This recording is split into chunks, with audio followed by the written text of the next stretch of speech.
What's up, people? Welcome to a brand new episode of Wrestle Update. I am your host, Dylan Fox. As always, on the show, I am the constant of the Woo crew here. But today, Nello, he's out. He couldn't join us. I am recording at a very, very special time because I have a very special guest on the show today. Somebody that I've known for years. And more importantly, I could have just grabbed somebody random who was at the show, but instead I grabbed somebody that I actually already know. But she was live at the Elimination Chamber that we are talking about today, all the way from the wonderful and amazing country of Australia. She was there, and literally a day later, we're recording this in the morning for me, but at night for her. Please welcome from Talking Triple Crown, my good friend, Jessie.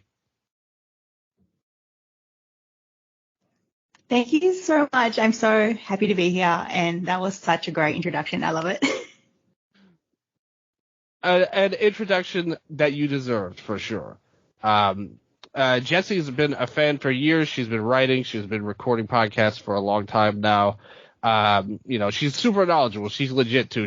Like last time when we went to the NXT show, I just brought my sister on, and she was a lot of fun to talk to and a lot of fun to hear. I know a lot of people thought that way. But she's like a very casual fan. Jess is super in-depth here. So you were at the show. Also, we have an unremarkable and unmistakable bond that we share of being dragged to WWE shows by our sisters. Now, that can never be changed. We both share that here today. But let me start off and ask you this. Coming into the show here on the Elimination Chamber, in all honesty and fairness, what were kind of your vibes going in here? You had to go, obviously this is something too we learned a lot on the broadcast version of the show. There was a ton of, I felt like if there was some kind of college course that was dedicated to Australia, I feel like I could pass it now based on all of the ads that they aired for the Elimination Chamber. I don't know if you saw any of these, they aired them there, but we learned that Western Australia is bigger than all of Europe combined. So they've told us this. You had to go. You are not from Perth. You had to go there for this, which meant a long trip. What were your vibes going into the show, just going to Perth, and how would you describe the surrounding areas and the geography and the geology and all of those geos? Yeah, I had to fly from East Coast Australia to West Coast Australia, so it was a bit of a trip for me. There were a few ads for Western Australia they showed in the venue, but I don't think it was as many as people saw on the broadcast. But Perth's been great. It's my first time here. It's very green around Optus Stadium. Optus Stadium is actually a very, very nice stadium. I haven't seen that much of Perth. I hope to in the next couple of days, but for a major event for WWE, I think it was a good choice. Yeah, I will say this right away. The stadium was freaking spectacular. Just how it looked.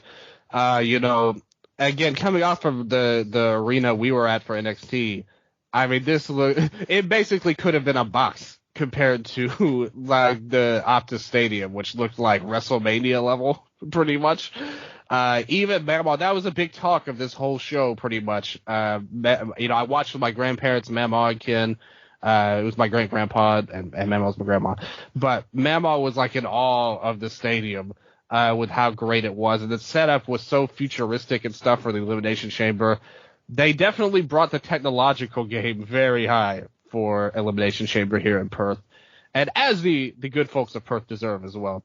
But I know that before the show, you did go to the Superstore as well here. And you had some thoughts that you wanted to share here. And I want to hear. I don't know what you're going to say, but I want to know what your experience was there.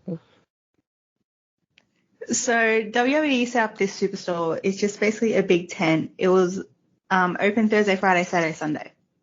So the day we're recording is the last day it was open. I wasn't available to go Thursday because I was traveling to Perth. We went on Friday and it was like 40-degree weather. I don't know what it is in Fahrenheit, sorry. It's okay. So we had to stand in line for about Very hot 15, 20 minutes in the hot sun. There was no shade. There was no clouds in the sky. And once we got in, I thought it would be worth it, but I don't think it was worth it to wait. Basically, you go in and it's just 2 walls filled with T-shirts. There's like a backdrop on one wall with like wrestlers' faces where they do the meet and greets. And on the other side, they are selling championship belts. And they're the belts worth like $500, $600, like the really, really expensive ones. And the thing is, with the merchandise, there wasn't that much variety. You have your like Elimination Chamber shirts, the one with the Rhea Ripley, like the photo of her on the poster. You have a couple more Rhea Ripley t-shirts. You have a Grayson Waller t-shirt, LA Knight t-shirt. But I thought, this is Elimination Chamber. You got 6 people, but like, where's the rest of their t-shirts? Like, I didn't see a Drew McIntyre t-shirt. I saw no t-shirts for the women's chamber. Nobody had a t-shirt I saw. They had t-shirts for The Rock, for Stone Cold. They had like stupid little quokkas and kangaroos, I think it was, with like Elimination Chamber t-shirts and just like Elimination Chamber bags. I thought there would be so much more merch, and I was just expecting something bigger. And then I went back on Saturday, Elimination Chamber Day, because we had to walk past there and there was no one in line. So we just quickly snuck in. Hardly anything left. There was hardly anything left. All the booklets were gone. There were only like 3 or 4 variety of t-shirts left. All the championship belts were gone. I don't know if they brought it to Optus Stadium to sell there or not, but it was just empty as. What have they done to Perth? They're selling out all of these belts. I've never been like a super big belt fan. Like, it's something that I don't understand really, but people love them. I will say that. You know, the belts are always something everybody loves.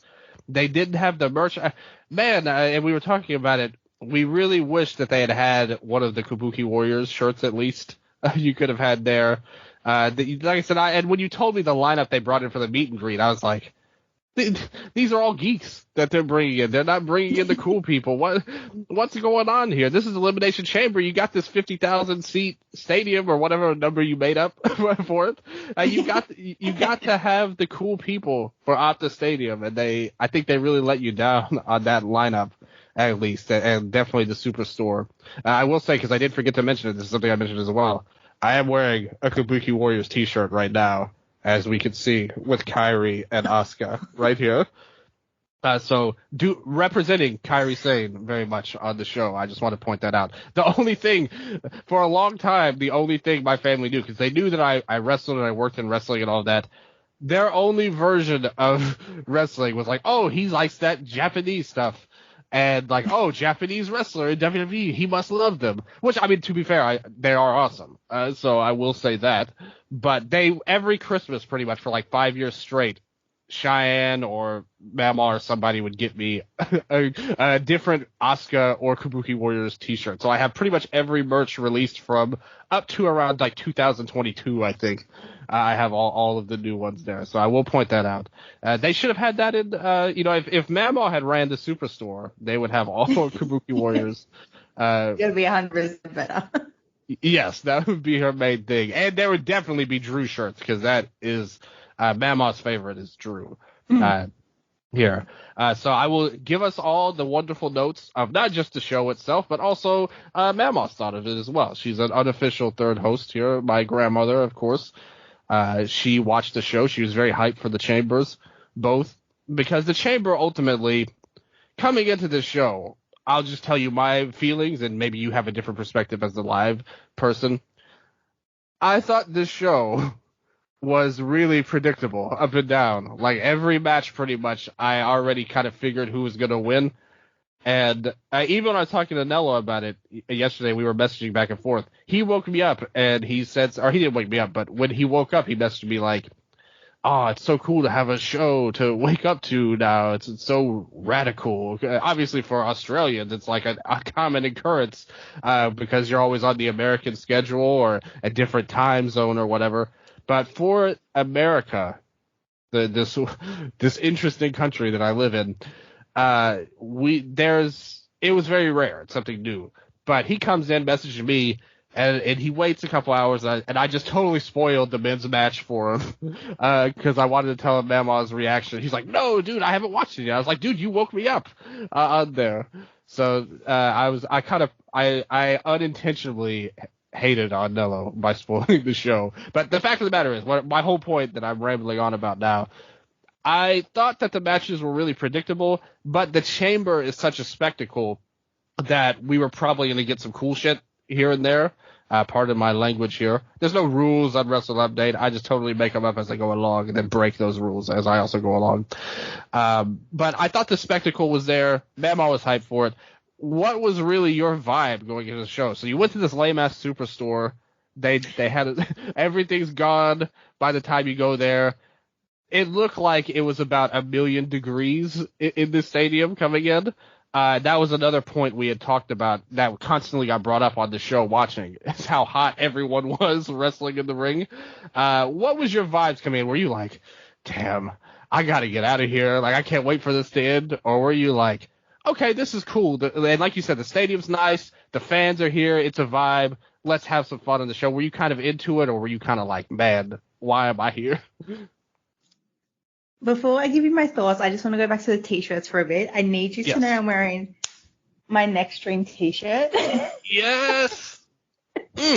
Love it. I have to represent my boys, Yuma and Kento. They wrestled today at the belt, so. Yes, just in case anybody's not familiar, we are big fans, and Jessie covers all Japan on her Twitter, her show, everything. Next Dream is like the top babyface stable. Well, they're not even babyfaces half the time. They're not even a team anymore, really. Yeah, they're not even really together anymore. It's like kind of the two main guys are still kind of together, and they're not even really Next Dream. But they're awesome. Next Dream is legit. So I love the All Japan representation. I love the Yuma representation. The full era has entered Wrestle Update, which it never ended. As soon as I started it was the full era. But still, every show that I am on, the full era will never end. But yes, I appreciate that very much. Thank you, Jessie. So going into this show, basically my only objective I wanted to complete or have was to have my sister have a good time. This was for her. This was her big birthday present, basically. She hit a milestone birthday. Like, we have to do something big for her. We flew her to Perth. She's going to see this show. So I just wanted her to have a good time. But going into it, I thought it was so predictable who was going to win. Like, this is so obvious. But it's still exciting. It's still like, okay, I'm going to see these people. Maybe they'll do an upset, or maybe they'll bring in someone special for this. So there was still a bit of excitement in the air. And I did get to meet two cousins I'd never met before, just outside of the stadium. And their happiness and, like, excitement kind of rubbed off on me. Like, they were so excited. This was their first wrestling show. And for me, this was like my 5th one of the year. So I'm just like, okay, this is another one. But, you know, getting closer to the time to start, getting closer to the stadium, you know, walking up the stairs, getting to the seats, it got, you know, more exciting. My sister was just so excited for this. You know, I tried not to spoil it, be like, oh, bro, it's just so predictable. You know, we all know who's going to win. I didn't do it, you know, because I'm a nice sister. But, yeah, my excitement went from, you know, very, very low to very, very high. That's another thing we should mention as well. I told you guys at the start, she's legit, and I meant it. She traveled to Japan at the start of the year and was at a bunch of wrestling shows there as well. But I love it. I love that our stories are so similar. Like, that our sisters dragged us. For you, it was your idea. For me, I got roped into it because of my own birthday. And because my family hates me, they thought NXT was a good present to have. But thankfully, you have a loving family. You wanted to do something cool. Everybody was excited. You met your cousins. That's a really incredible story, to be honest with you. So that's really cool that you met people that you never met before in your own family. And like I said, in my family, they would have tried to attack me on site probably. So you got a much better experience, thankfully, there in Perth, meeting everybody. But to be fair, though, this is another note that I noted right away. This show when you look at it on Cage Match here, is not listed as in Perth. This was the secret thing here. It is listed. Well, it may also be a kind of subcategory of Perth. I don't know the way Australia works in terms of their systems, but it claims it is from Burswood. Is there any difference between Burswood and Perth? I have no idea. You're asking someone who's been to Perth for the first time. I have no idea. No one understands Australia when it comes to geography. It's impossible to know. I know the East Coast. I don't know the West Coast. That's good. It's well, America is kind of a similar thing. There's all kinds of stuff where if you're from one side, the other side might be a little crazy. Nobody knows. You don't know how many times I've gotten like from where I'm from to all the Americans out there will probably either like can't believe what I'm about to tell them or they know exactly what I'm talking about. You wouldn't believe how many times I've gotten like, oh, you're from Tennessee, you live in the hills or whatever. And it's like, it's not, that's the eastern side of Tennessee. It's not the western side where I'm at. It's totally urban. It's totally different than what you're thinking. So I do understand. Burswood, would WWE lie to us? Of course they would. Yes. So of course they did it once again here with the Perth and the Burswood and everything else.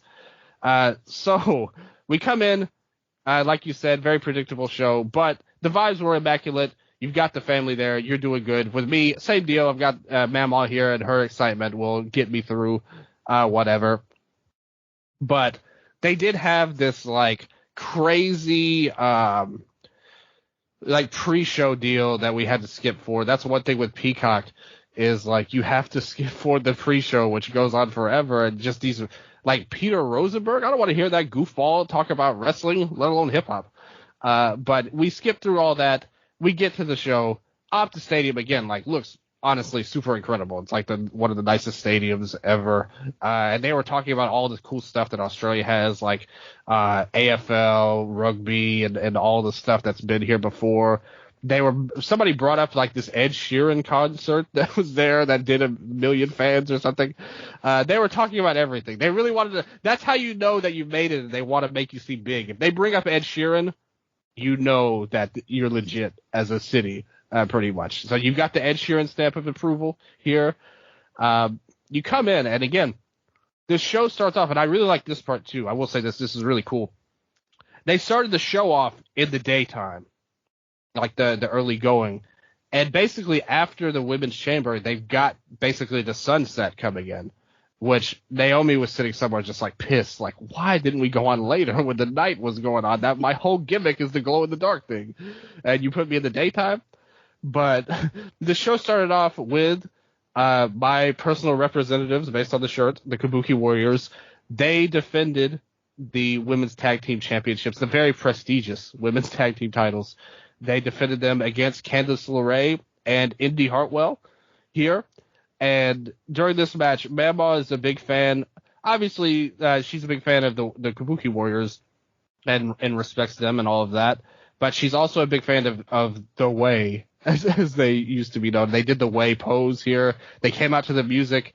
Indy got a huge pop here from the crowd. It's like, okay, this is smart. We've got an Australian on the show. You'd think there would be more of them on there, but instead they were just like, nope, we've got one for the start and one at the end and one kind of in the middle. But no, Indy got a huge reaction here. Mama still thinks Indy's married to Dexter Lumis for real, and I keep telling her that's a storyline, but whatever. I just let her believe it. I just let her believe it on there. Dexter is like, he wrestled in their hometown of Clarksville for Crimson's promotion for a long time when he was still just Sam Shaw. So she's a big fan of Indy just by this storyline, but I'll let her believe it's real. Like I said, Candice obviously married to Gargano for real, but those guys were off the show. Instead, they come in. Indy gets a huge pop here. This crowd, I felt bad for Candice kind of because whenever she was in the ring, the crowd was chanting like, "We want Indy." They were not here for anyone else. The Warriors totally played heel here, taunting the fans here, giving thumbs down to all the boos and all that. but pretty decent little opener here, to be honest with you. It's nothing to rock that electrified your match of the year list or anything like that, but I did like it. It was very well done for what it was. Indy got a big spotlight, showcased her power. The Warriors are always class wrestlers. I like that they've worked hard on the second run since Kyrie's come back. They've tried to do a lot of double team stuff. They've added like different moves and stuff to work on. Asuka I will shout her out too. If you go on her YouTube page, she visited Japan, and at the owner of the bar that she went to ended up crying when she met her. So she met her own biggest fan. It was pretty adorable, to be honest with you. But the match was good stuff here, and you got to see the hometown hero start us off with Indy Hartwell. Unfortunately, no loss, but she did get the standing ovation at the end. I thought this was a good way to open the show. Like, get someone out everyone's going to cheer for. Of course, Indy, not from Perth. I think she's billed from Melbourne, but she's Australian. So, of course, everyone's going to cheer for her. Everyone booed the Kabuki Warriors and just okay, you can boo them just for this match. Like, my sister was going crazy for Asuka. Probably the only person cheering for Asuka. Yes. I thought this was just a fun little match. The title was never going to change hands, really. It was just nice to get Indy on the show, get another Australian on the show, and I'm really happy she got this opportunity. It felt like a big deal. Like, she at least made it feel like a big deal. And she's a wonderful actor. That's one of her strengths as well, a wrestling actor anyway. She comes in here. It made it feel like this big deal. And the stage they had, too, I thought it was this cool stage they had set up as well. That's not the traditional just blank screen that they always have, which is like the most boring entrance that you could ever have. Here they actually try to switch it up a little bit with the dual sides to it, the long ramp. Everybody knows long ramps have supremacy in this household because it just makes it look more epic to walk down this long ass ramp to the ring. And I thought it made it look, the stage was great. The fans were coming in. It was good. One thing that you were blessed by being in attendance, this made me want to be there with you. You did not have to hear Corey Graves on commentary, which everyone was annoyed by the end of this show. It was like in Fallout. Everyone disliked that. That's how Corey Graves was at the end of this, pretty much. But yeah, props to your sister for cheering for Asuka, as she should, as we all should in a perfect world. But she is not Australian, so she gets no bonuses here, unfortunately. I actually really wished. And it came out that Bronson Reed was supposed to be on the show in a major match, but people got injured, like Seth got hurt, then his wife had his child early, so a lot conspired against him being on the show. Hopefully one day, and they did. This was, by the way, like some kind of government deal from Australia. I have no clue about whatever I know about Australian geography. I know much more of than the Australian government at this point. So they paid for the show. Pretty much. And it's one of those things where they'll do other stuff in the future. There'll be other Australian shows in the future.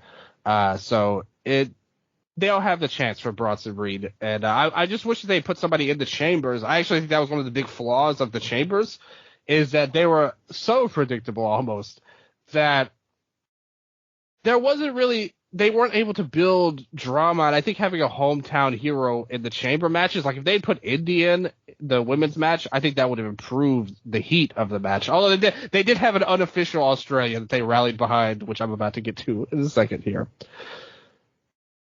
So the show started off.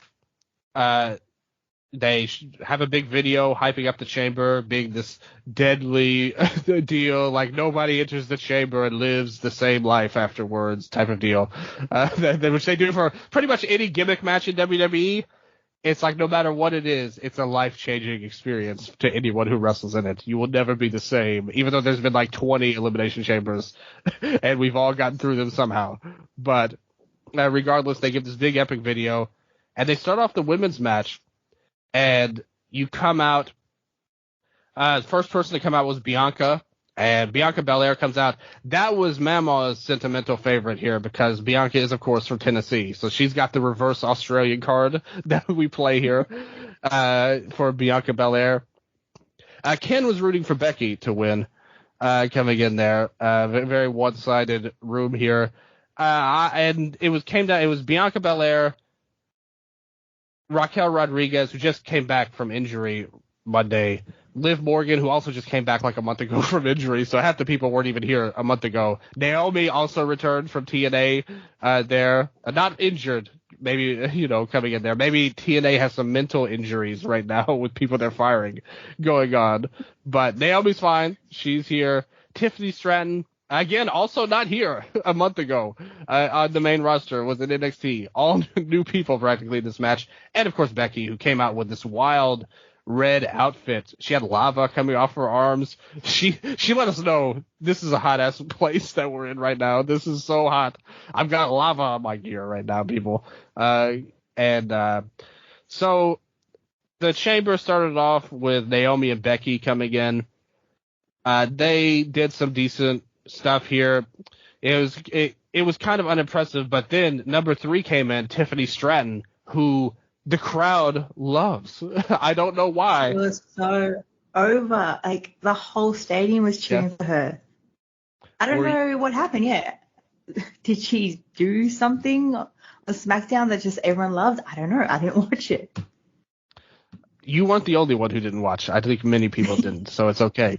But no, she didn't do anything, to be honest with you. Her whole run has been like, hey, because they do the deal where they've got Nick Aldis or whatever as the GM, and every once in a while he shows up on SmackDown and is like, hey, we signed this new guy from NXT, and oh, it's Tiffany Stratton, oh, it's Braun Breaker, oh, I'm negotiating. It's like, why are you showing this on TV? Nobody cares about these contracts. But whatever. Even in AEW, the contracts always get memed and stuff whenever anybody has them. So that's something American wrestling really loves, is showing contract negotiations. Which is what it's all about when you think about it as a true fan of wrestling. But no, she literally just showed up and was like, hey, we signed Tiffany Stratton. And then she had like 3 matches, and now here she is. But in Australia, she was a main event level player here because for whatever reason, people were going crazy. Were you and your sister, who was your sister rooting for in this match? I don't know if you had a favorite, but I don't think it was Tiffany. By how you're talking. I think my sister was going for Becky. She kind of changed like during the match, like from Liv to Naomi to Bianca to Becky. So if someone got eliminated that she was going for, she picked a new one. So in the end, I think she was going for Becky because Becky was, she won. That is a smart fan right there. The true smart fan. It's like the old school in the video games. It used to be like that. If you played a multi-person match and you got eliminated, like in the Royal Rumble, you could just pick somebody new and like automatically just keep playing, pretty much here. So your sister follows that strategy to great success. Her favorite ended up winning at the end. But the crowd loved Tiff here, and she got a lot of big spots. They kind of built the match around her in a lot of ways too. She had a lot of the big moments and things like that. They were coming in there doing stuff. Liv came in next. They had tried to give her like a little bit of a build in the hype video, like, hey, her and Ripley were once tag team champions together. It was so memorable that nobody remembers it. But hey, they came out together at WrestleMania once. And so they tried to make her kind of like a dark horse favorite because everyone figured Becky would win, I think. So they were like, oh, Liv, she has a story. Maybe they could go with her. But she comes in, does her thing. They kept mentioning over and over, this is another thing that I hated about the commentary. They were like, oh, Liv has renamed it the Elimination Chamber now. It's like, oh, no. Okay. We don't have to say this 5 times, guys. It wasn't that great. I'm sorry, Liv Morgan, on this. Naomi got eliminated by Stratton, and the way they did it was like Naomi climbed to the top of a pod, flew off to hit a sunset bomb on Morgan, which did look good, to be fair. So she hit her own move, the sunset bomb, but then Stratton was there to pin Naomi, who had delivered the move. So there was no real logic to this elimination, but it's fine. Naomi's gone. Somebody had to take the fall. Naomi was the one that was there.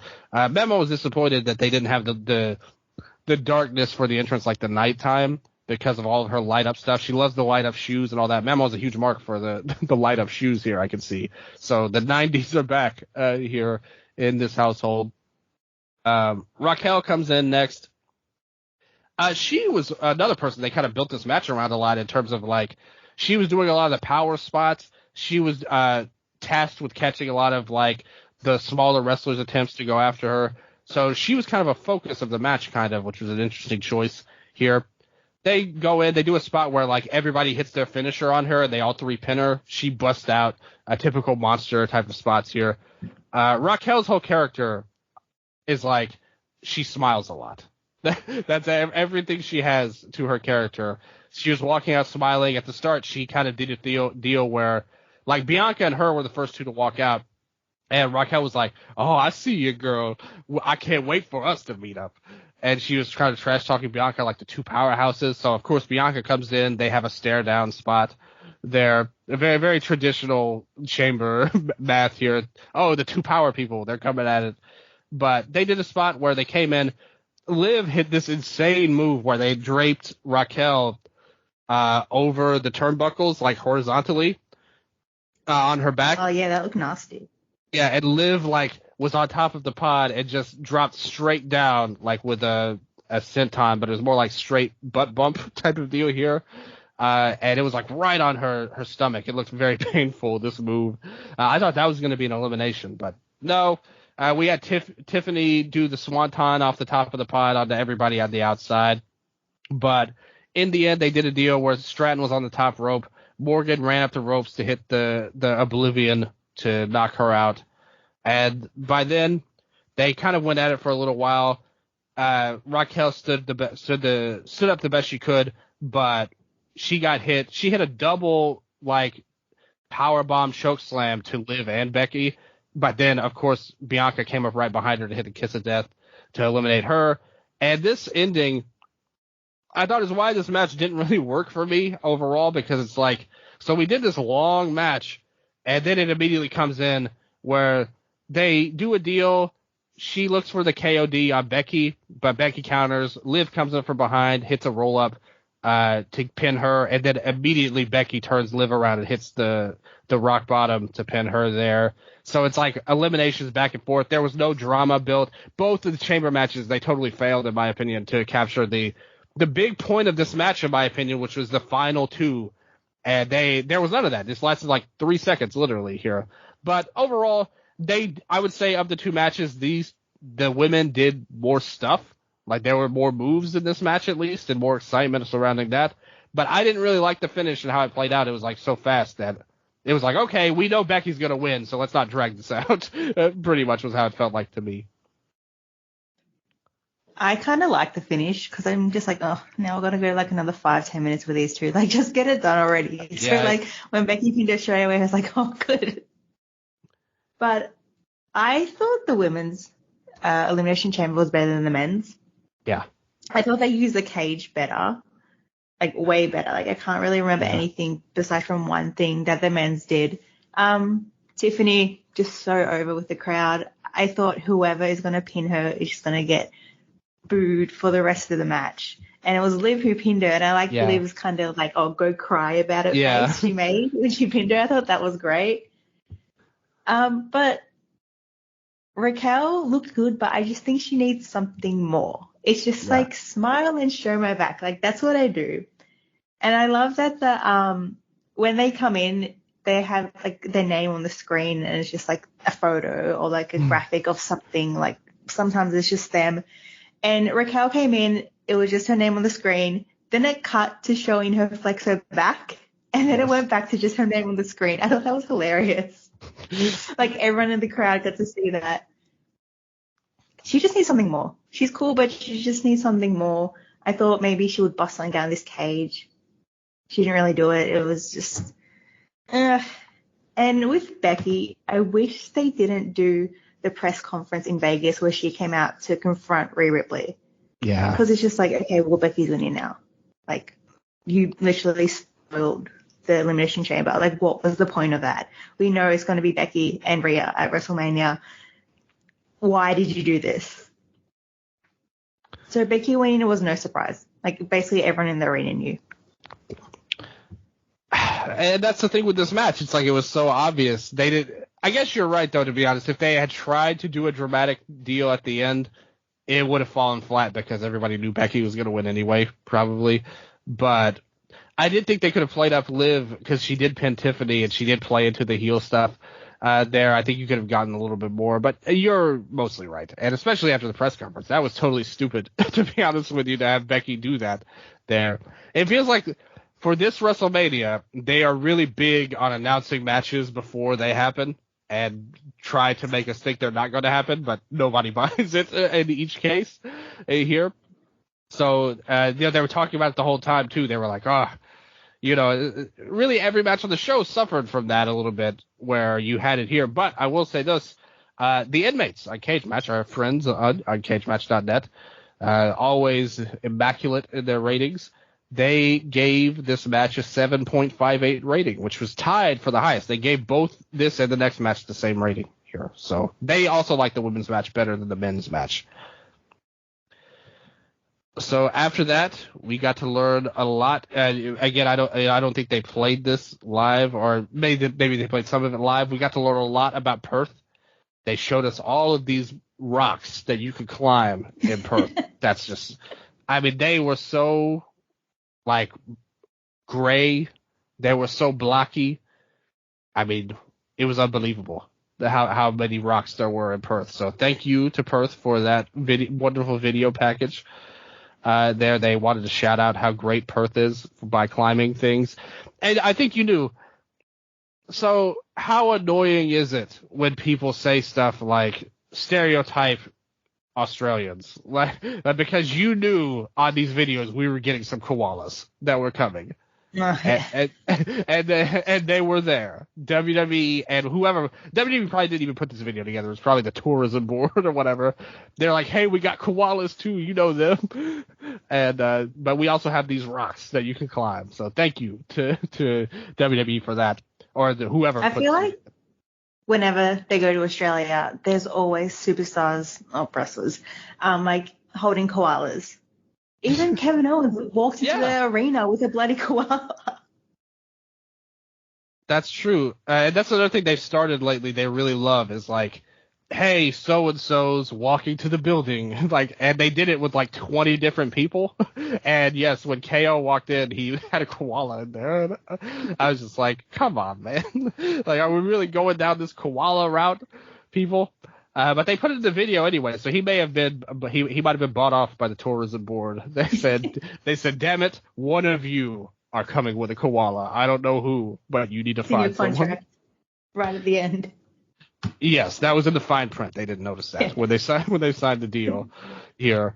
But they came in, a bunch of Australia videos happened, and the next match was the tag team titles, the men's tag team titles.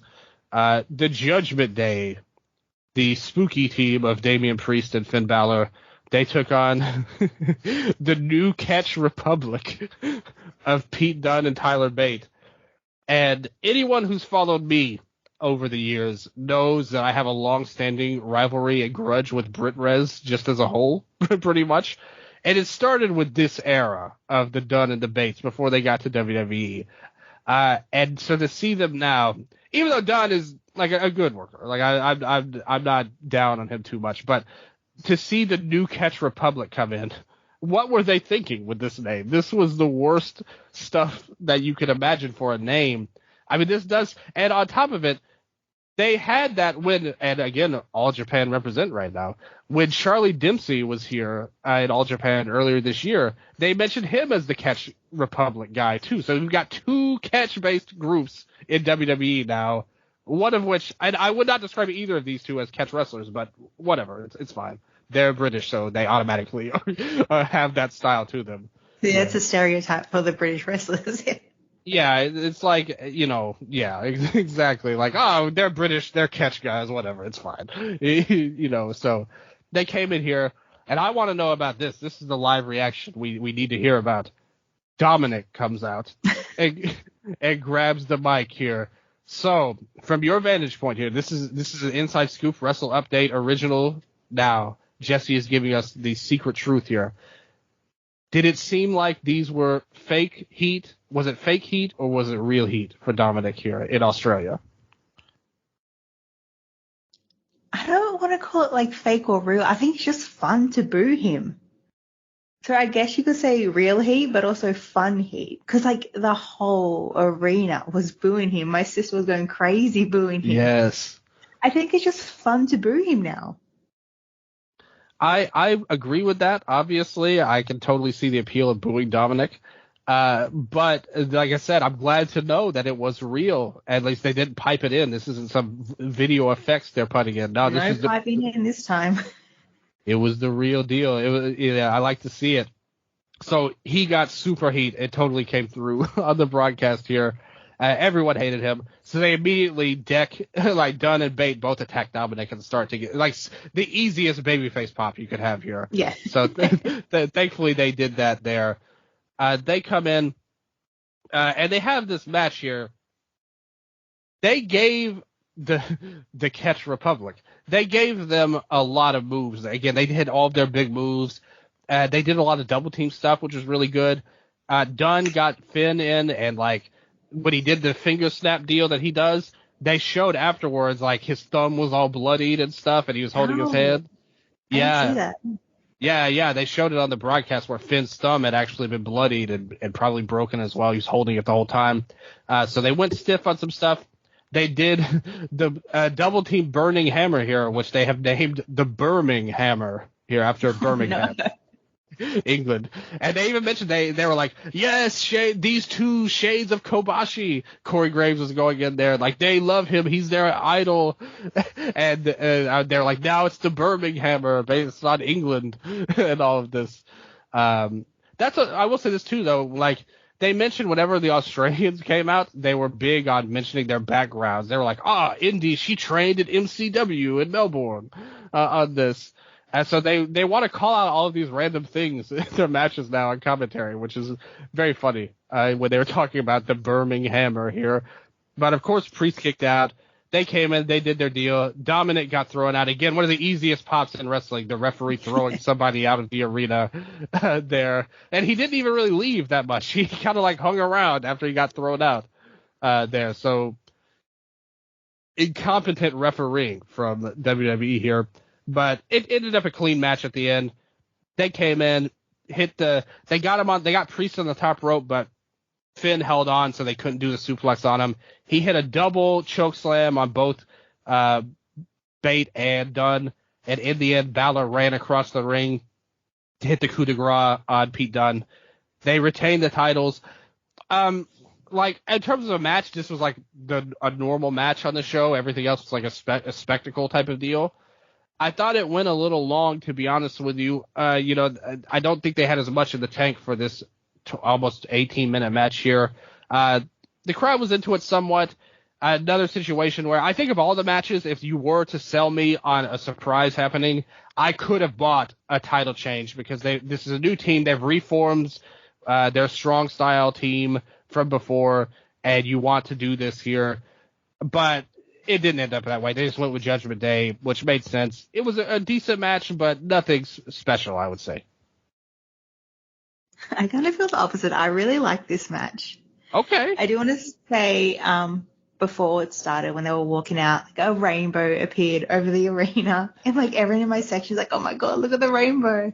That's awesome. So it came out for this match, but I had low expectations going in because I'm just like, this is a normal match. Like, yeah, who cares about this? But I think they really worked hard, and they pulled out something great. The crowd was very anti-Dom and like focused on him for the first half of this match, and I'm like, okay, is this just going to be the whole match, or they're just going to like chant stuff at Dom? Apparently the front row all had their middle fingers up at Dom, and they had to darken the arena so they didn't see that. I thought that was hilarious. But this match really got going after they kicked Dom out, in quotation marks.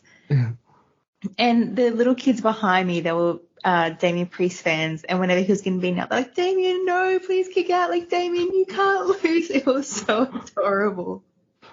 My sister was beside me going for Finn because I was going for the new Catch Republic and their terrible name. So she was very happy when they won. She kind of teased me a bit, punched me in the arm, like, haha.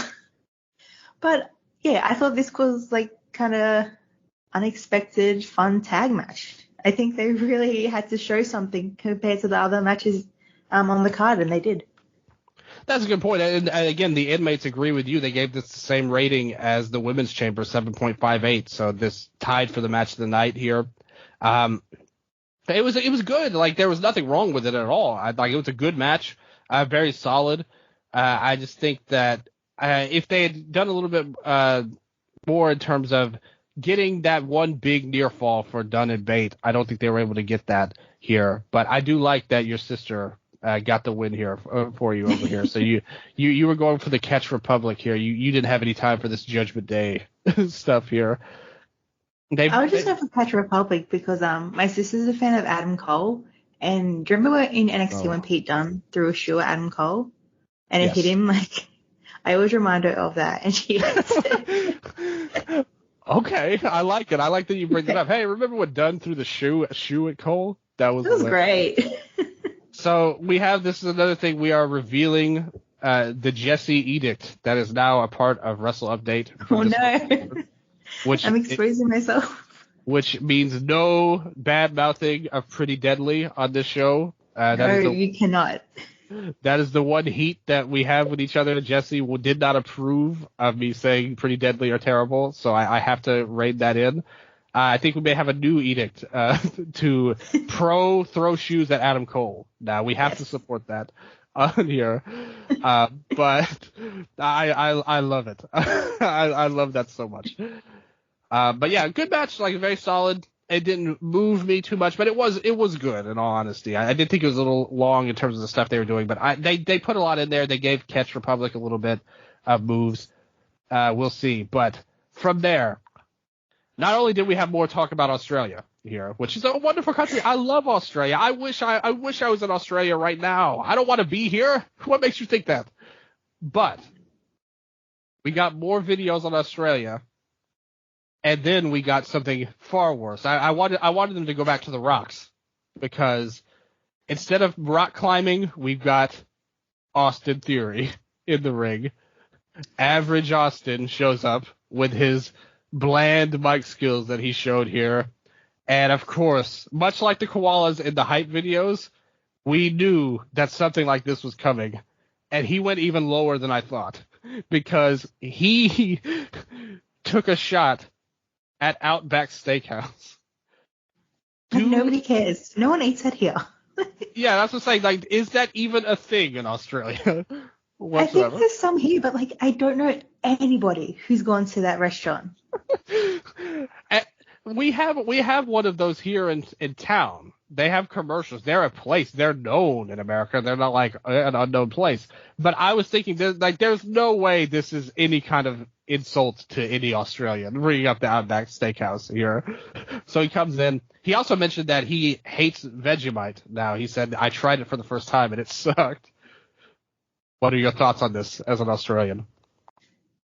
The thing that annoys me when people try Vegemite is they'll take a spoon of it and eat it that way, like it's Nutella or something, and you can't do that. Ooh. Like, I can't do that. I hate it. It's disgusting if you take a spoon. My favorite is toast and like a thin layer of Vegemite, and as you get more used to it, you add more and more. And then I have like toast, Vegemite, and cheese. I think that's great. You got to find which way works for you with Vegemite, and it's not a spoon. And if you don't like it, you don't like it. That's fair. Okay, so you did not take this as any kind of heel promo at this point. Just like, whatever. This is another foreigner who's saying they hate Vegemite, okay? So add it to the list of the rest. Okay, the first time I had heard of Vegemite was like, maybe 10, 12 years ago, whatever. The first person I knew from Australia, she had told me about this Vegemite and basically compared it to Nutella, just like you did, which it feels like a very common occurrence here. And you are fighting back against that stereotype. You said, no, Vegemite is not like Nutella at all. No way. Okay. I like you setting the record straight right now, so thank you for that, Jessie. You've done a service to the world right now for this. So Theory cuts his lame, basic heel promo here, and then suddenly he's just like, well, anyway. And it was funny because I felt like in his mind this was this heat segment, like, oh, I've got him now, Outback Steakhouse. And when he did it, it's like the reaction wasn't that big, so he's just like, well, anyway, here comes Grayson. Like, I thought the same thing. That was really weird. Yeah, he just went from trying to get heat to welcoming Grayson Waller. It's just so weird. Yeah, like I said, I think if he had gotten a big heel reaction, he could have played into it more. But just like, all right, abort mission. Like, enough of this. Like, let's just bring in Grayson. So he comes out in an Australian jersey. Like, he literally said Australia on it here. So he comes out. He's hyped up and is like, yeah. Like, he literally says to the camera, like, I love Australia here. So he's hyped up. He's going in. He goes up to this guy who I had no clue who it was at first. But they list him as a UFC fighter, Tuivoso here. And this had to be a branding initiative from TKO. It was like, we've got to get an Australian fighter on this show somehow. And so they brought in Tua here. They bring out the shoes. They do the shoey, which is completely unhygienic, in my opinion. You're drinking out of a shoe, Grayson? Who does this? You've never done that, right? I'm not the lame one here. Oh, me? See, there you go. No, I've never done it. I worked at a venue, like a function venue, where I found shoes at the end of the night that are soaked because someone did a shoey. I found shoes more times than I would have liked to. Wow. Personal memories getting unlocked here on Wrestle Update, which I appreciate you bringing to the table. Would you have done a shoey if Grayson had walked up to you and offered you a shoe? Are they brand new shoes? Well, we don't. They look pretty fly though. They were like gold shoes. I don't know what they were. I didn't see exactly what they were, but they were gold at least. So they wouldn't give him old shoes to do shoeys with. So, I don't know. Probably not. Good. That's unhygienic, I'm telling you. I'm not the lame one. I'm the hygienic one. So, sorry, Grayson. So he comes in the ring. He's all like, yeah. He does the whole Aussie, Aussie, Aussie, oi, oi, oi deal. Like, totally again, like the easiest pop. Like, did you do this? Admit it. Admit it if you did. I'll admit it, and probably some Australians will hate me for this, but I cannot stand that chant. Yes. I hate it down to my core. I wanted to cover my ears. I was cringing. I cannot stand it. Well, you were one of the few, because did your sister do it? No. Got to look at family affair. Would not buy into this Aussie propaganda from Gracie Wallen's propagating right now. But the whole crowd did it pretty much, besides you guys. Like, everybody did it, of course. And he's all like, yeah, I'm here in Australia, guys. Look at my ferns here I have. And he goes, well, time to get to the biggest story in the whole world, which I don't know if that's true or not. But he's like, let's talk about Seth Rollins. He comes out. Did you do the sing-along with Seth's song here? No, I'm more of like a clapper at events. I'm not really a vocal person, but my sister did. Okay. He got your sister, at least Seth did, with the woes here. So somewhere Scott Edwards is happy hearing this news coming in there. But so they come in, and then Cody comes out, and they also sing his song. Did they get you a Cody song? I did the whoa bit. I didn't sing it though. Okay, good. They finally got you. It took Cody. Cody's the only one that could get you there. That and shouting Kohei in All Japan. That's all I've done. Everything else I clap to. Okay. I like it. You have your priorities straight though. Yes. In both Cody and Kohei Wada. The two biggest stars, really, when you think about the companies at the end of the day. If only Kyohei Wada had the how this would have been very funny if they did it for referee. But if only he had his Cody's pyro display here they had here, which I think they invested whatever money the Australian government paid WWE, they seem to put it into Cody Rhodes' fireworks here, because they blew up everything on the stage.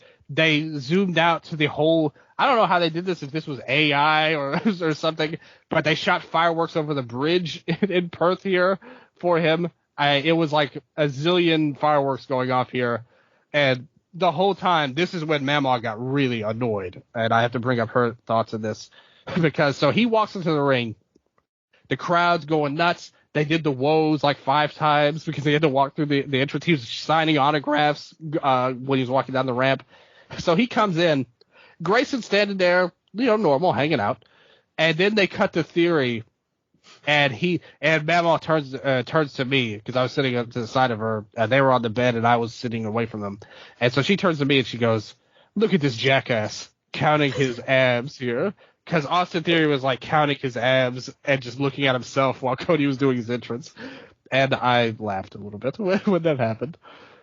So Cody comes in here and he's like, "What do you want to talk about?" As he always does. We knew that was coming.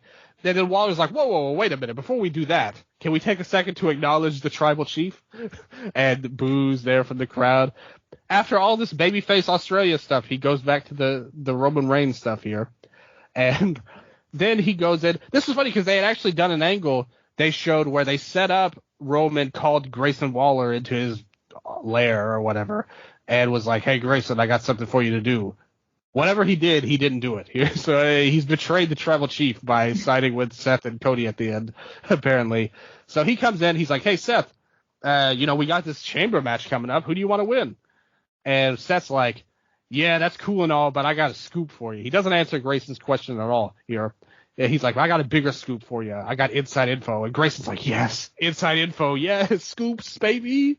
It was very adorable, to be honest. And Seth was like, "Hey, I'm only a few days away from being cleared from injury." Easy Pop there comes in, and he was like, "Whoever wins the chamber doesn't have a chance," which may not be true, considering who won. Seth, I'm not the biggest fan of Seth Rollins on the mic, to be honest with you, ever. And that continued here with his cadence that he seems to have. And he comes in saying, "Everyone will sing my song, and that's all I know how to do because I'm Seth freaking Rollins." And then Waller says on the mic, he's going to this big promo. He's like, "I'm Seth freaking Rollins." And he says, "Cool story, bro." Yeah, that was great. Yeah. So that was awesome. Then Grayson, he turns to Cody and is like, "Well, anyway, enough of that. Let's talk about Cody now." And he's all like, "Man, it could have been Roman Reigns versus The Rock. Were you selfish in taking that match away from the fans, from all of us?" And Cody's like, "I'm a fan of Dwayne The Rock Johnson." And then Seth is kind of the ringside. He's like, "What? What?" And they show him there. And he's like, "If he were here, he'd call me a candy something. He'd go on about Rudy Poo Poo." These are real words that happened. He said this. I'm not making this up, people. And he's going on about the Cody crybabies. He's like, "Are there any Cody crybabies here in Australia?" And of course, the whole crowd pops. It's like, "Yeah, we're crybabies. Yes." But Jess, I know, is not a Cody crybaby. You did not pop for that. No, I did not. Thank you for confirming that. I needed to make sure. But so he comes in, big cheers. They all love him.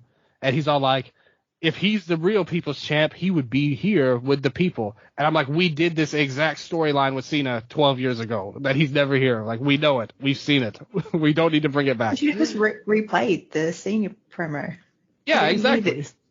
Yeah, put Cody's face over Cena in the promo. Do you think Cody could rap as good as Cena did when he did the Thugonomics return? I need to see that now. I have to see Cody rap if he can. If he can, is the exact verbiage you should use there. But yes, literally the exact same promo we did 13 years ago with Cena here. So he comes in, like, we were all kids back then. It was a simpler time, but Cody refuses to let it go after all this time. And he's all like, "Yeah, Rock, you slapped me across the face. And yeah, at WrestleMania, I'm going to fight Roman. But until then, I'm wide open."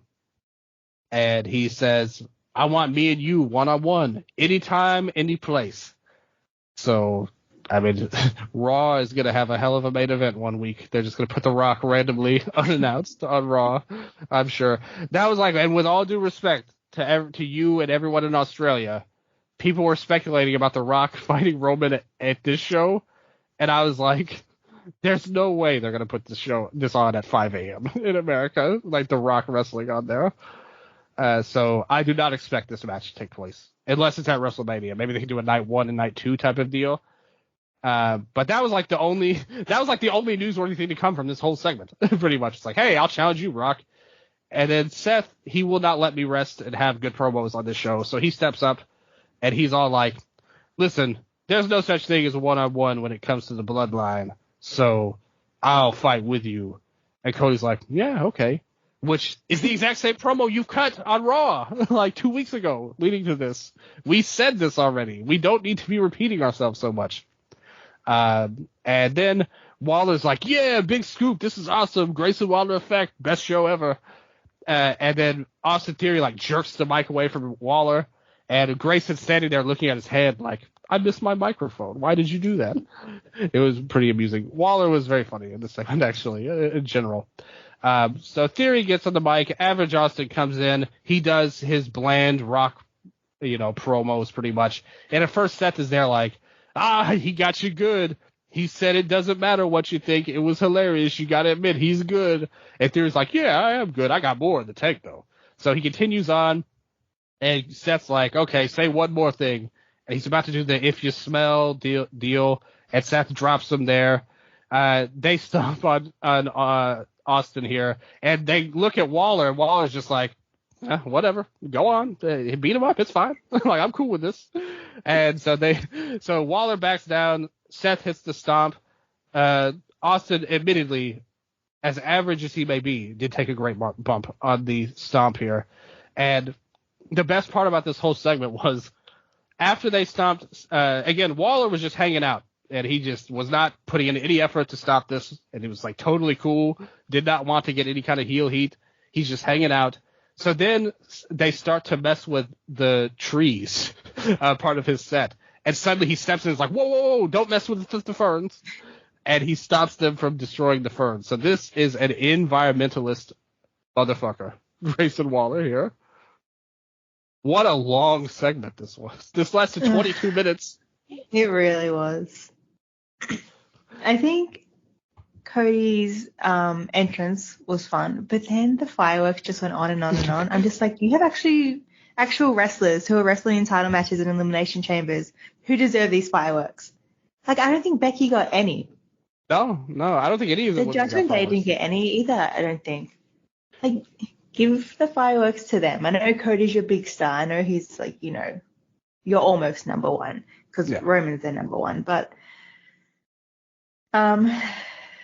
besides that, this whole segment kind of felt flat because people were expecting something. They had so much Rock merch at the superstores. It's just like they're expecting The Rock. They're expecting Roman, even like a video that they sent over. Yeah. They're expecting something. And just get Austin Theory, or as you call him, average Austin, just to do like Rock's catchphrases was a huge letdown. Yes, I can see that. You have to wonder, why they couldn't, like you said, just at least play a video. Like, they could have done that. They did that 13 years ago with Cena, where he'd show up on the Titantron at least, but none of that. And as far as the fireworks, they said, we've got 3 people we want to have fireworks: Cody, Rhea Ripley, and Logan Paul. And they said that's who gets the fireworks on this show. So more Australian commercials show up afterwards. They show us even more. I feel like I've known this entire continent like the back of my hand now with these tourist videos. They talked about now they have wine tasting in Perth as well, in addition to rock climbing, which could be a dangerous mix. If you were to drink and then try to climb rocks, I mean, you could slip off. I mean, that's not a good idea. This is very unhealthy right now. I just want to say, have fun. Just do it. No regard for safety from Jessie here on Wrestle Update. I guess you wear a tether for that, I guess. So you'll just fall aimlessly, I guess, on there. But we did not have any rock climbing. We didn't even have any cage climbing in this next match, really, because they didn't want to do anything for the most part. The men's Elimination Chamber, after 55 minutes between the tag match and this third match on the show, we get here. We've got Kevin Owens, Bobby Lashley, Logan Paul, Drew McIntyre, LA Knight, and Randy Orton for this match. And they start us off with Knight and Drew. I don't know if you saw this, but Mamaw's highlight of the show happened in this entrance here. So they do the thing where everybody's doing their entrance there, where they walk into the pod, and usually at the third or fourth guy will try and mean mug everybody who's in the pod and be like, yeah, I'm coming for you or whatever. So Drew comes out for his entrance, and he walks around. He walks to Logan Paul's pod, and you cut to Logan Paul. He does the thing in the chamber where he does like the breath into the glass, so it makes like a fog deal. He starts to draw what looked like a dick in this thing on here.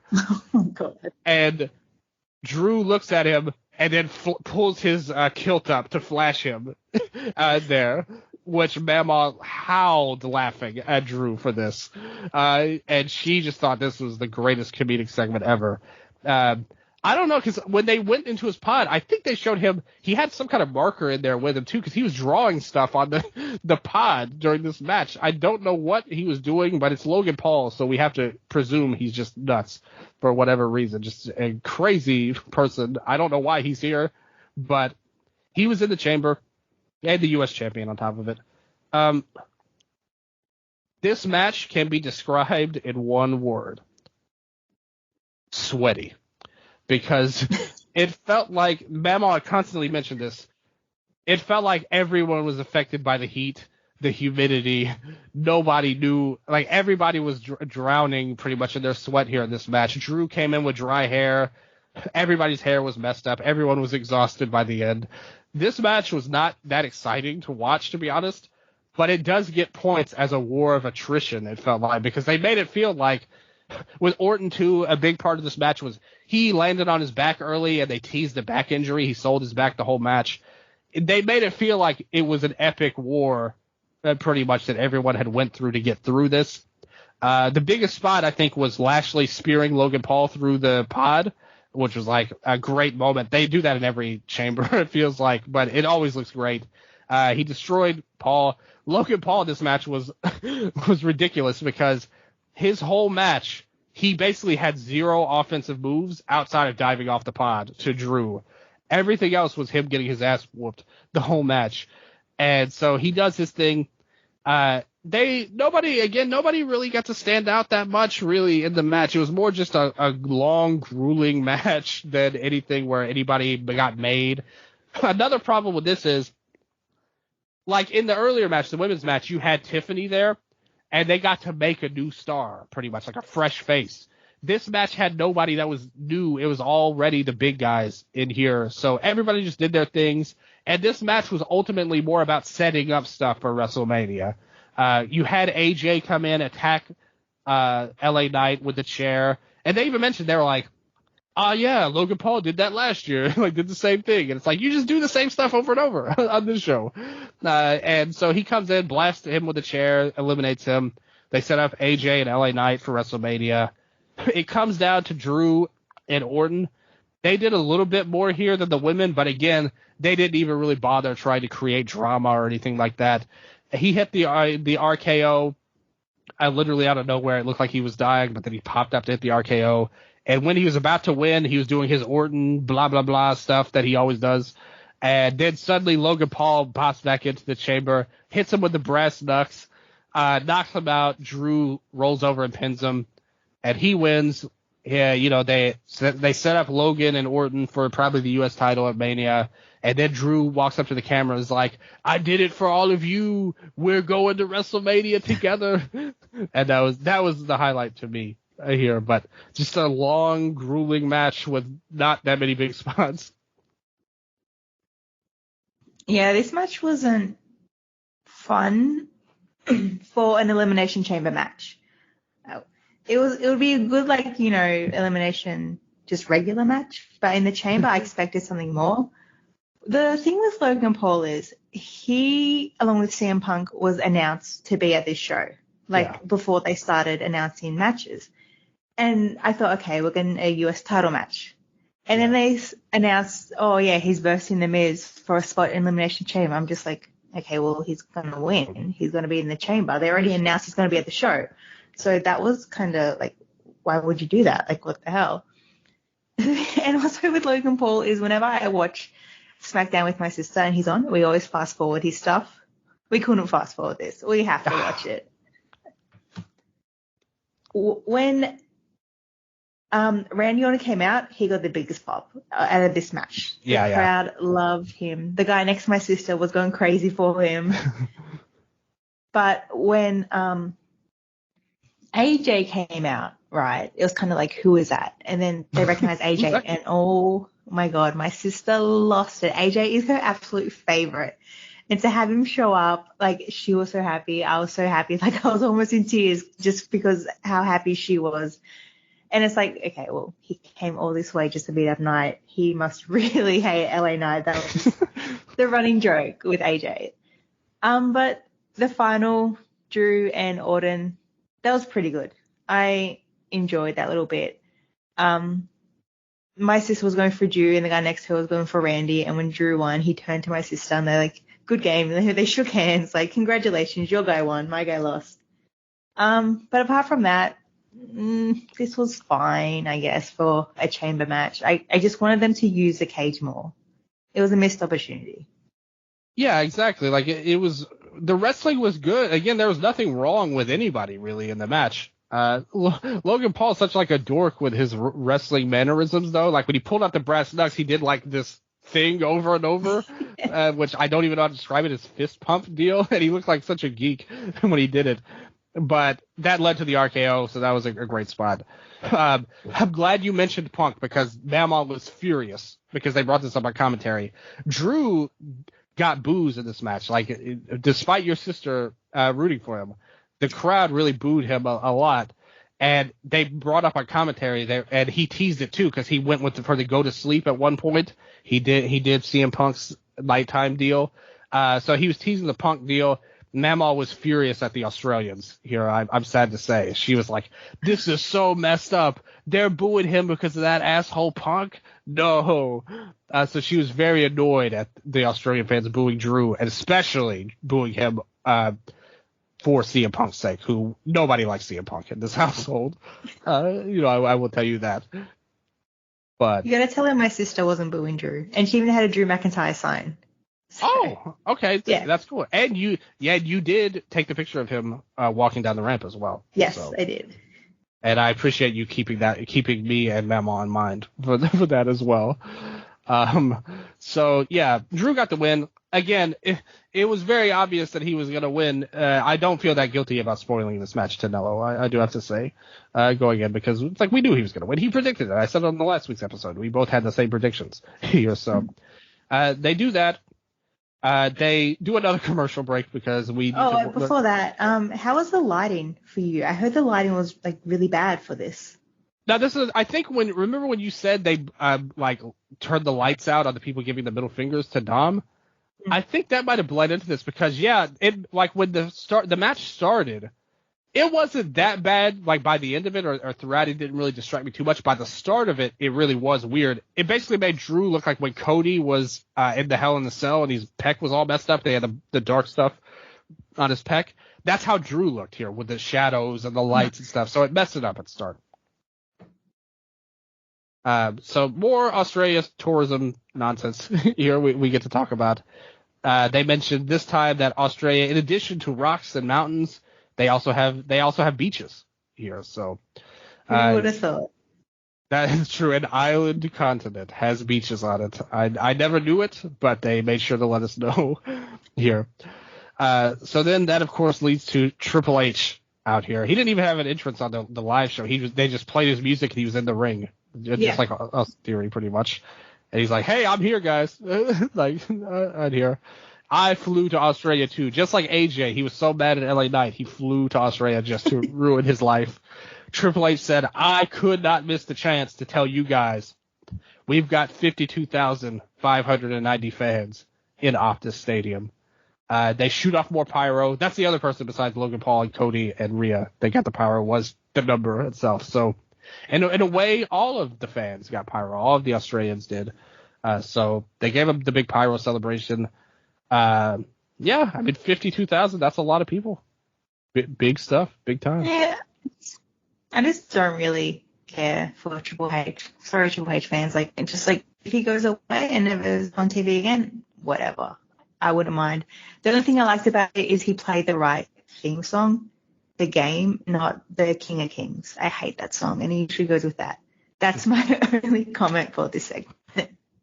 Have I mentioned you're the greatest person ever because you hate Triple H? Anybody who hates Triple H is a legend in my book. We're going back decades for that. So, yes, I do not care for Triple H either. And you're also right about the game theme song being much better than King of Kings as well. So he got in. He announced it. He got out. Blah, blah, blah. Hype video for Ripley and Nia. They're big. They're going to fight. Nia beat up all 6 of the women in the Elimination Chamber leading into this. They showed on here. So they did everything they could to make you give even a 1% chance. A 1% chance that Nia could win this. There was no % chance. Ripley comes out. And as good as the pop for Rhea was, I think the person most excited about her debut, the person most excited about Rhea Ripley coming to Australia, coming to an Elimination Chamber, was no doubt Rhea Ripley. Because she was so fired up. She grabbed the Australian flag that somebody had at ringside. She's like, yeah, I'm from Australia. And she came in, showed the Australian flag on her jacket, and they were like, she was in, I forget where they said she trained, but, wherever she was like, she was just a 15-year-old metalhead from wherever, and from Adelaide or wherever she's from. And she was like, they were like, look where she's gone now. She's now in the main event of Elimination Chamber. This match was like kind of good for what it was. Like, it wasn't anything where you're going to look at the moves themselves and like look at them, but the psychology of it was like really on point. Nia was like the monster. Ripley was the underdog babyface here, and Nia's really the only one that could do that you could do that with, because Ripley's like just totally badass and ripped and all that stuff. So Nia put her through a table at one point. She hit the bonsai drop. Ripley kicked out. Like, that was the big moment of the match. And they built this bonsai drop up as the big move. Like, when she hits it, it's always over, and it looks devastating. It looks great, obviously, very painful. But Ripley kicked out, and basically, as soon as she hit the Annihilator, as they call it, the bonsai drop, she kicked out, and then like a minute later, the match was over. She hit the Riptide, which they had teased multiple times, like she can't hit the Riptide. But then she, of course, does it at the end, overcomes, and this is another one where it's like, we knew that Ripley was going to win. There was not really any drama, but they tried to do as much as they could with the big move at the end. And then, unfortunately, the show ends on a low note to viewers, because she goes into the crowd. She's so fired up here. Like, Ripley is just going nuts. Here, the flag, the people are going crazy. And then the show ends with Corey Graves on commentary, who they told us like 15 times it was his 40th birthday. He goes, "Mommy, mommy, mommy, oi, oi, oi," to end the show. Oh. Which, again, nobody liked that. Like, everyone ripped on him for this line. What a way to end the show for what was a legitimately like heartwarming and epic moment for Rhea Ripley here. That's how we went off the air. But what did you think of Ripley here? The hometown hero that they built the whole show around, pretty much. She gets the win.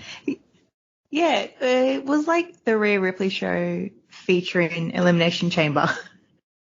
They loved her. I think this match was fine, but I think having Rhea in it and having her just so excited to be there, and like everyone was wearing Rhea t-shirts, like that just really upped the match like a couple more levels.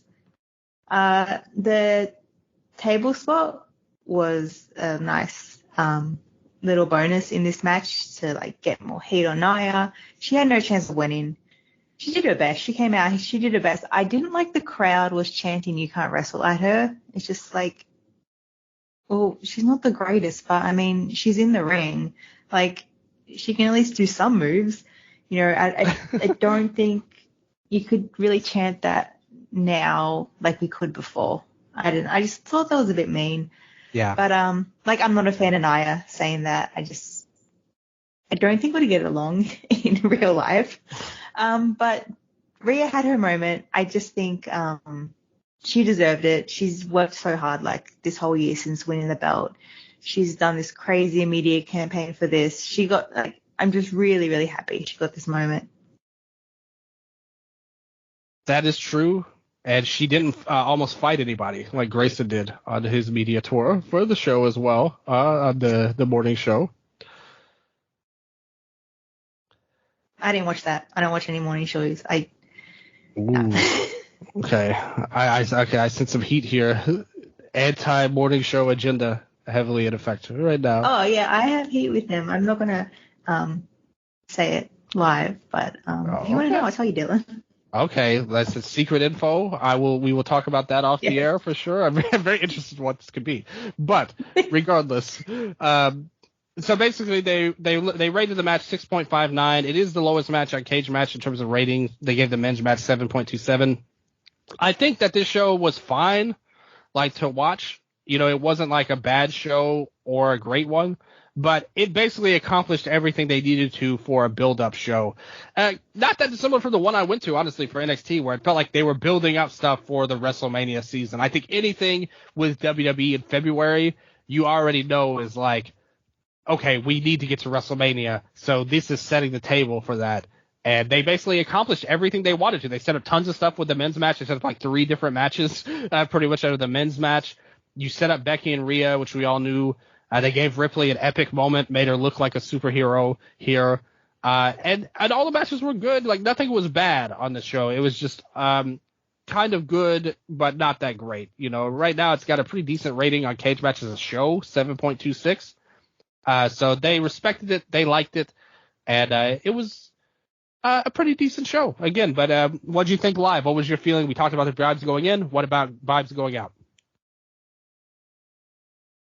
Well, I think being there live is just so different. Like, it's just a different environment to watching it at home. And like I said, my goal of this show was just for my sister to have fun. This was her present, and she just had the best time. She enjoyed it so much.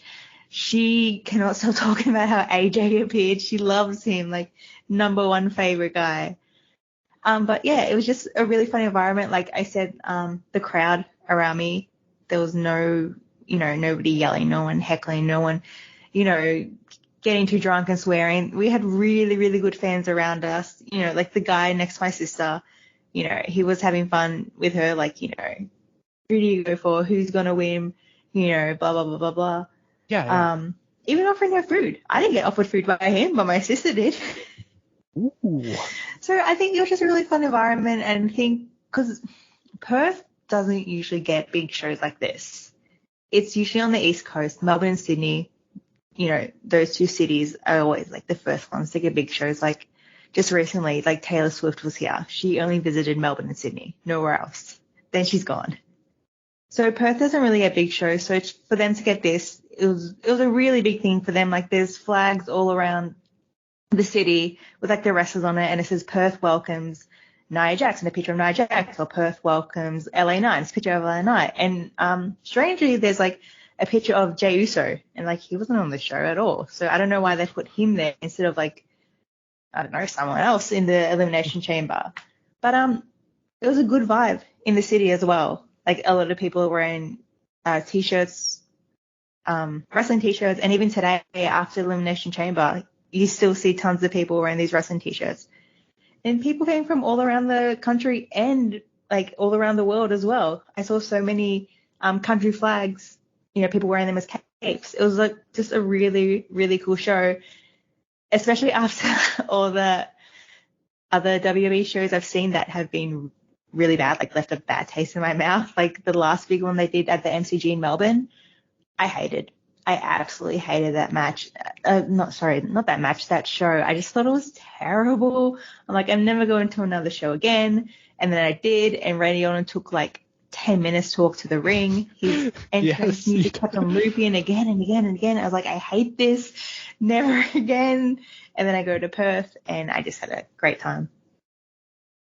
The one good thing about that with Orton is it came out this past week that I think he's with you because he said that he doesn't like his theme song, and he's against voices. So he also must have been as miserable as you were during his 20-minute entrance that he had, listening to the song over and over. Good.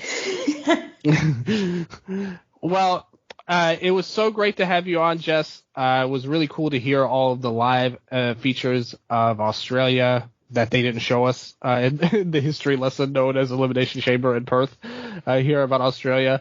It was great to hear your live reaction. Love that your sister had so much fun. Again, much like me with NXT, I totally, we're basically the same vibe. Of what we had. We just wanted our sister to have a good time. I was trying not to spiral into a mental insanity, but I accomplished it. You had fun. Everybody had a good time. The people loved it. You got a ton of people in here in Perth. Australia gets something to hang its hat on, and there'll be more in the future too. So maybe there'll be better shows in the future, or even as good shows. The vibes were immaculate. It was good, and hopefully, you can go again. Hopefully, we can have you on Wrestle Update again. I would love to have you to talk about anything you ever want to talk about. If not, at least on my other show, the Eastern Layered, we'll definitely have you on. I'm putting that out there right now, publicly. Yeah, thank you so much. This was so much fun. I normally don't talk about WWE ever. It's only really All Japan. So talking about Drew McIntyre instead of Kento Miyahara is very, very different from me.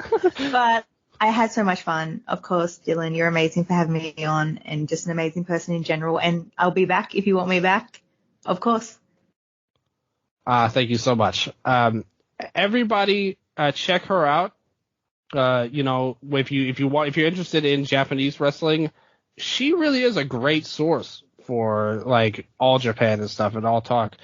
Check her out at Royal Road 72 on Twitter if you want to read all kinds of updates on All Japan and stuff that she's up to. Her writing, her podcast, Talking Triple Crown, everything you do. You are always welcome on our shows. Or my shows specifically. Maybe next time Nello will be here. Nello is very busy right now. He's working on stuff. He wanted to be here, to be honest with you, everybody out there listening. But he was very busy. The time zones are interesting in terms of the reversals and things like that. So we had to do a special start time with me and Jess. But Nello will be on at some point in the future. I promise he's not disappeared forever. We will do a show with Nello again in the future, and I definitely will. Hopefully we'll talk about AEW next week, which should be an interesting experience in and of itself. But with that said, once again, thank you so much, Jessie. It means the world to me that you came on after your live experience from the hotel in Perth, not even your home. You made the time. You brought your recording equipment. You could not resist the pop of being a Wrestle Update. So thank you so much. It's been a pleasure. I love it. And thank you, the listeners, everybody checking it out. Hopefully you guys enjoyed Elimination Chamber 2 wherever in the world you watched it, whether you stayed up till 5 a.m. in America to watch it, you watched it live, you were somewhere else, wherever. Thank you guys so much for listening. As always, I love you. And until next time, this has been your Wrestle Update.